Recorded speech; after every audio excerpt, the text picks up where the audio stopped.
এই কোরআনের আইন যখন নবীজি চালু করে দিলেন, সমাজে চুরি বন্ধ হয়ে গেল, ডাকাতি বন্ধ হলো, জেনা বন্ধ হলো, সন্ত্রাস বন্ধ হলো, ধর্ষণ বন্ধ হলো, মানুষ তার দরজা খুলে ঘুমাবার সুযোগ পেয়ে গেল।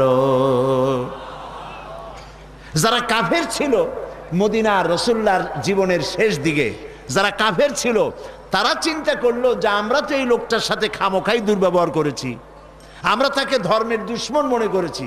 আসলে তিনি তো কারো ধর্মের দুশমন না, তিনি তো মন্দির ভাঙ্গেন না, তিনি তো কোনো অমুসলিমকে মারধর করেন না, বরং তিনি এসছেন পৃথিবীতে ইনসাফ প্রতিষ্ঠা করার জন্য।